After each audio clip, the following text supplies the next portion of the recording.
মক্কার তরুণ ছাগল পালতো মুশরিকের বিশ্বনবী আর আবু বকর রাদিয়াল্লাহু তাআলা আনহু একবার গেলেন, যে দেখে এই তরুণ দাঁড়ায় আছে। বিশ্বনবী বলেন, আমি খুব ক্ষুধার্ত, তোমার কাছে কি দুধ আছে ছাগলের? আব্দুল্লাহ ইবনে মাসউদ বলে, আছে। ওয়ালাকিন আনা মু'তামান, কিন্তু যে দুধ আছে এটা আমানতের, আমি দিতে পারবো না। বিশ্বনবী এইটা শুনেই তার টার্গেট করে ফেলছে। আনা মু'তামান, দুধ আছে কিন্তু এটা আমার মালিকের, আমি তো দরদ দেখাই আমার মালিকের দুধ আপনি পথিক, আপনারে দিতে পারি না।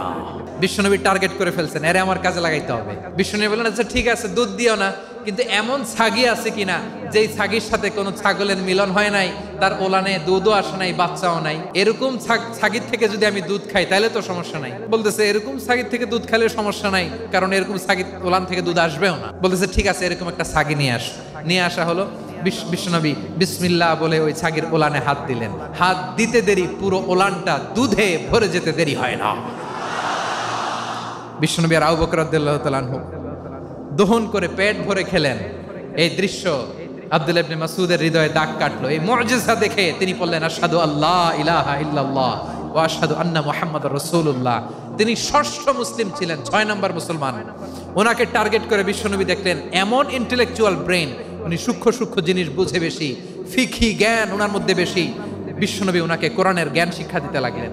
উনি বিশ্বনবী সবার কাছে কোরআন শোনায়, কিন্তু বিশ্বনবী নিজে আব্দুল্লাহ ইবনে মাসউদের কাছ থেকে কোরআন শুনতো। বিশ্বনবী একবার বললেন, ইকরা আলাইয়া ইয়া মাসউদ।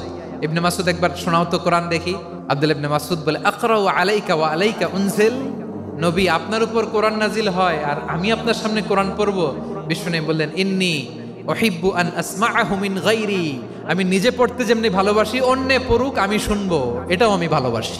সূরা নিসা তিনি তেলাওয়াত করে শুনিয়েছেন। এমন সূক্ষ্ম বিষয় বিশ্বনবী উনাকে ধরিয়ে দিয়েছেন।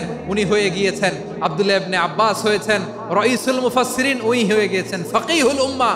ওনার চাইতে বড় ফকি এই পৃথিবী আর দেখবে না। চিল্লায় বলেন সুবহানাল্লাহ।